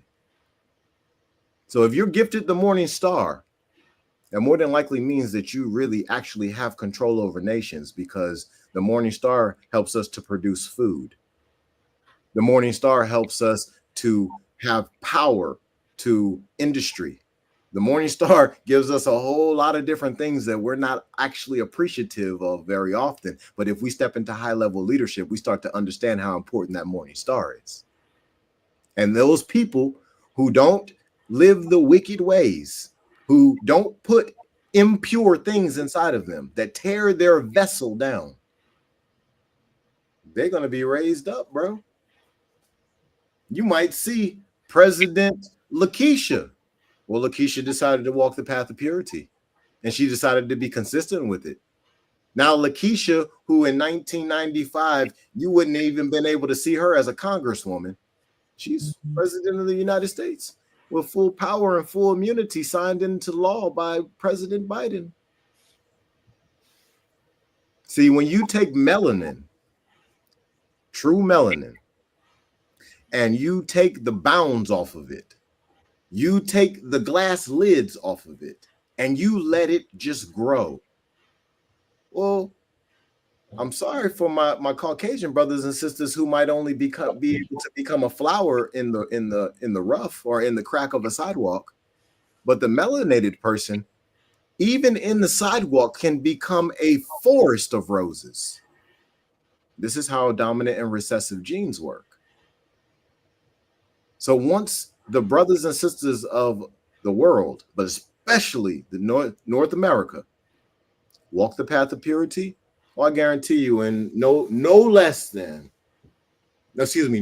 more than 3 generations, probably in just 1 generation, they'll rule the entire world. It won't take 100 years. And the Klan will be indicted. I guarantee you that'll be one of the first things on the agenda. Because if I'm President Thomas Bay, one of the first things on the agenda, I'm indicting the Klan. I'm hitting up my homeboy Purple Durag. I said, listen, brother, you in charge of the CIA now, homie. Okay, this is what we doing. Mega, let me tell you how I'm showing up. Mega, you in charge of the homie. This is what we're doing. All right, we're about to create an interagency operation. Go and get the Klan. Klan.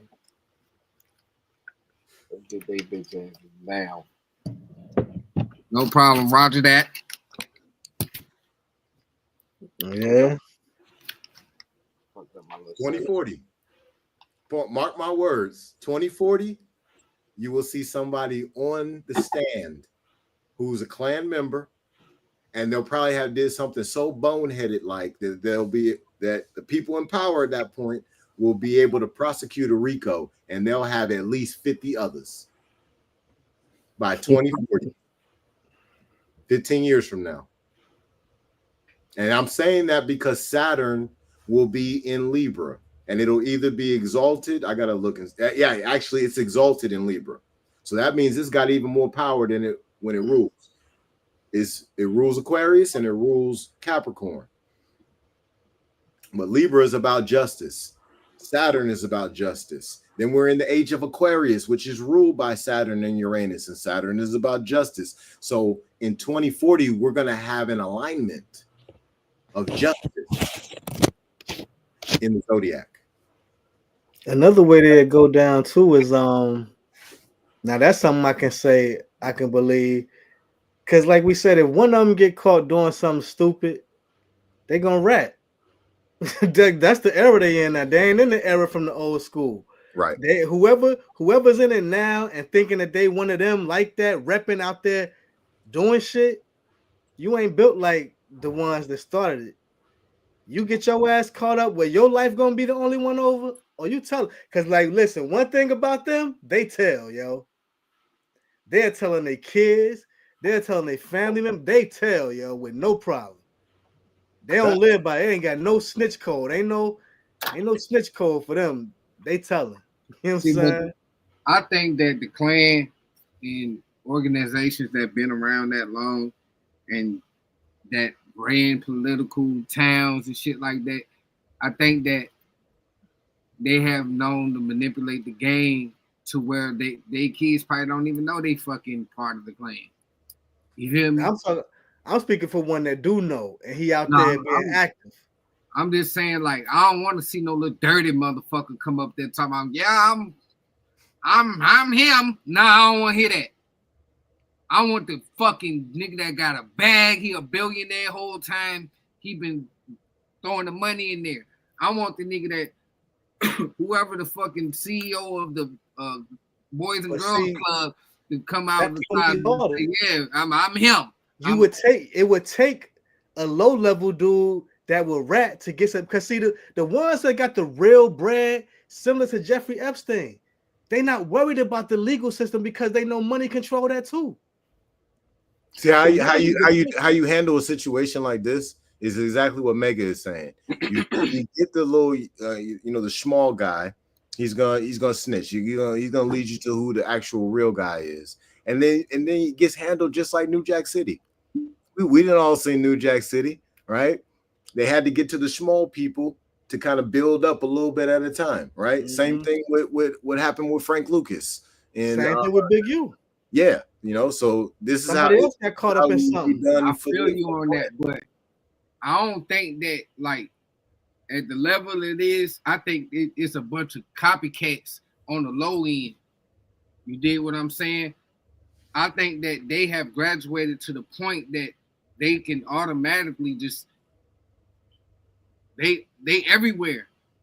We don't know who they is. They don't even show themselves. They mask is turning into suits. You dig? So I'm just saying the little dirty nigga ain't gonna know the nigga in the suit. But they do though. They do though, man. See, that's something. See, I'm gonna tell you. I'm gonna have to tell you, bro. That's where you get it wrong. Yo, you gotta think about it like this, bro. The one that's in the suit got 20 motherfuckers in his family. That's them dirty motherfuckers, yo. Let's be real. They still in tune. They know. And the one that's the little dirty motherfucker, he's so bold because he know the one in the suit is his uncle. So peep this, right? So both of y'all are you know, I see where both of y'all going, right? And I'm kind of leaning more towards what Mega is saying, but what I want to touch on what Purple Durag just said. Sometimes the one who's on the really bottom level that they get for, you know, they get them on some charges for some bullshit or whatever, just so they could talk to him. So sometimes they don't know the main guy, but what they do is they take whoever that person gives to them. Now we're going after that person. Now we're going to see if that person knows the main guy. Well, whoever that person says that they know, we're going after that person next. And then they keep going until they get to the main guy. Yeah, but I'm just telling you, bro, like a lot of them families be dirty, son. They might got a couple of clean cut ones, but a lot of them be way more dirty. It'd be way more dirty ones than that's their family. That's a fact. It'll be a lot more. I think niggas tell more than the rednecks. Rednecks. I mean, niggas tell more because we get put in more situations where niggas got to tell. If you're not even getting arrested, you know what I'm saying, what you telling for? I think they're like get arrested and don't get no time. Dirty motherfuckers have got arrested though. But like it go back to like how I said about the college dude who raped something. If you do dirt, and even if you get arrested but don't get no time, you ain't got no reason to tell. That we getting hit with the book, nigga, off the gate. So that niggas quick to give some shit up to try and say they own ass. But see, once the Klan is indicted, the power structure will already be there to put them away. So this will be a situation where the book will get thrown at them by cops in interrogation rooms. And these dudes are going to fold like a piece of paper because they're going to realize that they're about to go to gladiator school and they haven't been prepared for the Coliseum. So that automatically means that they're going to be doing some things that are very compromising, you know, and most of them are going to be so scared of whatever it is that they're going to be told that's going to be done to them. While, you know, they're going to tell them this in the interrogation room, and they're going to sing like a bird, the bulk of them. So I remember the black guy that infiltrated the goddamn Klan and became friend with the dude, the Grandmaster, and the Grandmaster left the Klan. Mm-hmm. Him and the black guy died happily ever after. What? He should have got down rat then. Shit. You know what I mean? That's one person. You know, we talking about all these other people who are at lower levels. And let's say that these guys who are part of the organization, they earning $50,000 a year, right? And they're the only one working in their household. Their wife's not working. You know, they got children. So now, if you know they go away, their family situation is messed all the way up. Plus, they're not prepared for prison, so they're scared of that too. The bulk of these dudes is telling, bro. Yeah, his situation wasn't that he had any pressure on him anyway. So he just left the Klan. Yeah, I know, but it's just one person. When you think about all these other people, man, the bulk of these people are not thorough mofos walking around out here and they live in that code that we was talking about. They're not doing that. The bulk of these guys just know that they're never going to go to prison, or at least in their mind, that's what they're thinking. They're thinking that nobody's ever going to put a gun in there because of the organization that they're a part of. So they just joined the organization. This is kind of like those guys who joined fraternities in college and they softened in a biscuit, but now they're hard now because they went through the initiation process. Mm-hmm. This is a lot of the guys that we're talking about. Some of them are thorough, right? Let's say that we got an 80-20 thing going on here, right? 80% of them are softer than a marshmallow, and then you got 20% of them that are thorough. I say a good 5%. I could go with that. 5% is go hard, and then the 95 are followers. Because when I was in college for the little 2 years I did from ODU to Hampton, you know how it is. You catch a nigga by himself, he don't want none of that smoke. It's all giggles. He cool, but you catch him with his little minions, it's all war. Nah, man. I hate that shit, man. Yeah, that's one thing I can say. It was fun for me going to HU because I used to disrespect the fraternities all the time. I'm like, nigga, I ain't no fucking Greek, nigga, fuck out my face. And then another thing, I went to high school out here. I lived here. So you could do whatever you want to do on this campus and see what happened after that. Boy, oh boy. Everybody knew that. You know what I'm saying? So I ain't have no issue. What school you went to? HU. No, I mean high school. Oh, Bethel. What graduating year?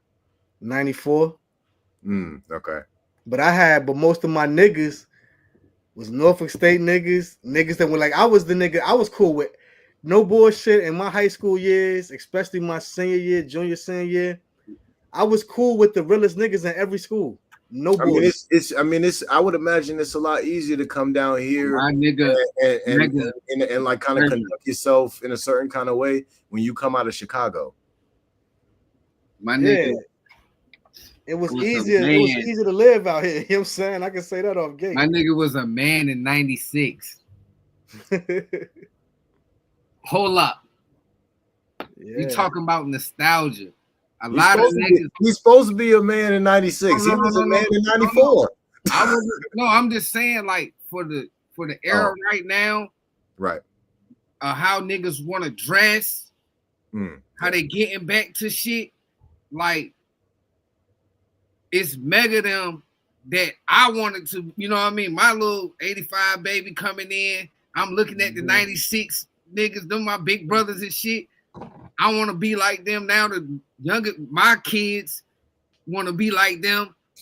It's like a full circle, like that 90s nostalgia. Everybody's part of that. The 2000s want to be the 90s so bad because they 2000. They don't even know what it is to be a 1900 baby. And then you was grown at the last part of the years. That's crazy. I was in high school. I wasn't even in high school yet. I was in middle school in 96. I thought I was you. You know what I'm saying? That was the best time. Freak Neat, Bike Week. That's crazy, dude, that you said it because I went to the last official Freaknik in 96. Yeah, me too. I was there. Young boy, t-shirt gang, little nigga with t-shirts on me. Yeah. That's the year that Iverson was drafted. That draft was crazy too. Yeah. Listen, he was a man when that happened. He went and celebrated. I mean, shit, yeah. I mean, I had to go to bed. That's crazy, yeah. But I always said, man, like, I don't care what nobody said. I know people was born at different times. Oh, what? What's up, Mason? Appreciate that, bro. Appreciate that. I remember, man, like, I used to look at things like, I call it the guy years, man. Listen. That's kids that was born in the 70s, bro. We different, yo. We different, son, and we shaped a lot of things, yo. We shaped a lot of things, yo. Like, and I even say this, and this don't apply to everybody because nothing is absolute. But I feel us born in the 70s, we had the last real parenting. Yeah, we had the best toys, and we had the best cartoon. Crack babies. yeah, that came after us. That was the 80s. You know what I'm saying? Yeah, I'm an 80s baby. Yeah, so because it's like I said, bro, just think about it. Now I know they do a lot of movies and shit based on who's an adult now, but like Transformers, that's our era. G.I. Joe. I mean, like you can literally say the best toys, yo. Like there's never been nothing. The only thing this new era got over the older era is the video games. The way they look. Like, we had to go to the arcade for the good graphics. You ain't have good graphics at home. Like the Xbox and PlayStation put shout out to the game rooms 90s business, and the 2000s when we used to go to the motherfucking mall, to the arcade, get you about $10 a quarter. I'm in that bitch 2-3 hours, boy. Shout out to Killer Instinct, man. That was my game back in the day, boy. Fuck is you talking about? What y'all niggas know about Killer Instinct? Boy, see, now look, but that's crazy. See, when you talk about going to the arcades and play Killer Instinct, and I do remember Killer Instinct in the arcade, but you got to think too. When Killer Instinct came out at home, it looked just like the arcade. Like I'm telling you, that's what killed the arcade. When you can have it, I don't need no quarters. It looked the same way.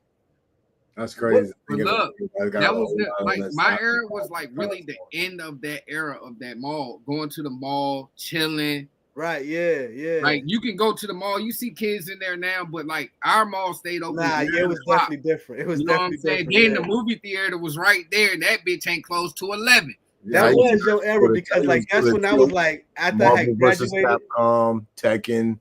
Yeah, all these janks, man. But for everybody who's listening, thank y'all so much for tuning in. Really appreciate y'all. We done went in tonight on Indict the Klan. It's late for breakfast. Episode 14. I'm the guy with the books. We got Purple Durag and Think Mega on the line. Listen, y'all be safe, be in peace, walk the path of purity, and I'm out. Salute, bro. What you got to say, Mega? Man,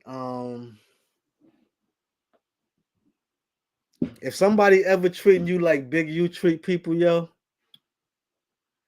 do like Smokey did in Friday. If you ain't got it on you, you can be quiet right now.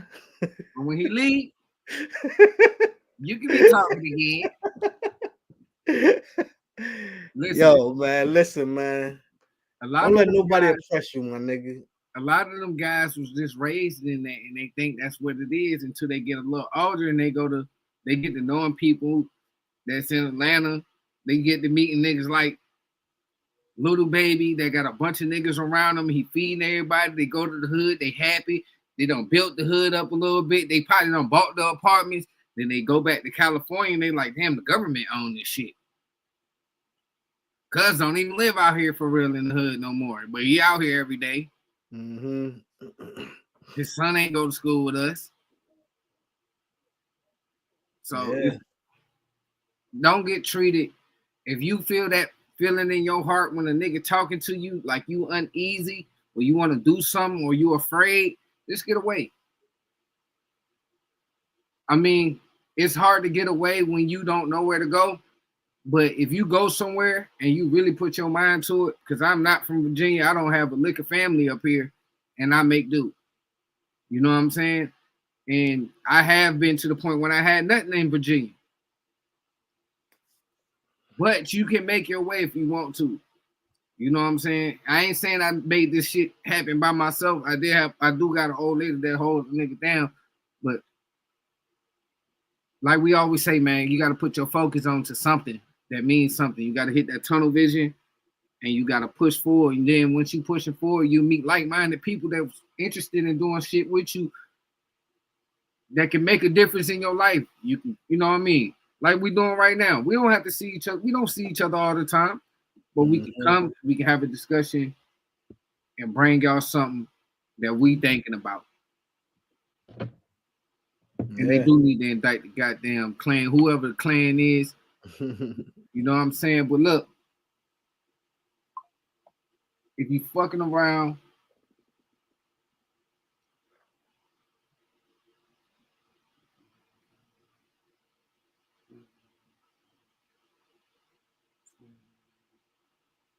I bet. Yeah, man, my bad. I did, you know how I do. Go ahead, Megan. Let me go ahead and take the flow, then I'll shut us out, man. You know, like the guy with the books be pointing out, it's a lot going on in the world, you know, and a lot of things coming. You know what I'm saying? Sometimes you can't pay attention to everything else that's going on when you ain't got a full focus and understanding of what's in front of you. So, you know, worry about the things you can control. You know what I'm saying? If you meant to be here and you want to, you know what I'm saying, guys, people, as I like to say, you know, why worry about a devil? You know what I'm saying? When you know you on the side of God, bro, I can listen to the devil stories, you know what I'm saying? Like, but just don't touch me, you know what I'm saying? Like, cause it ain't me or the guns you gotta worry about. Right. I've been protected before I was ever armed. You know what I'm saying? So pay attention to what's in front of you, y'all. You know what I'm saying? That's just what I'm gonna leave it at. Like I say, with a lot going on, and when I say pay attention to what's in front of you, I mean really seriously. You gotta, you know, with care, just like how the guy with the books was talking about purity. You know what I'm saying? The things that's right in front of you, the things in your household, you need to be pure with those people, you know? And like I said, the rest of this shit, it's gonna be how it's gonna be for real. Cause you know, one thing about me, man, like I've never been scared of what's beyond here. Right. Personally, I never felt like this was my home. I know I'm out here for a reason, you know what I'm saying? Now, if you really want to get into the history, I can do some things to show you that could point to the fact that I'm one of those they call a volunteer soul. A volunteer soul is somebody that we ain't even from here, bro. We from where it's all good at. It's all good. You know what I'm saying? But we knew this realm, this area is filled with so much darkness that we volunteered to bring our light here to try and make people see the light. And you know, the thing about the light is the light is there. You just ain't looking for it or looking at it. You know what I'm saying? So, you know, like I said in one of my bars,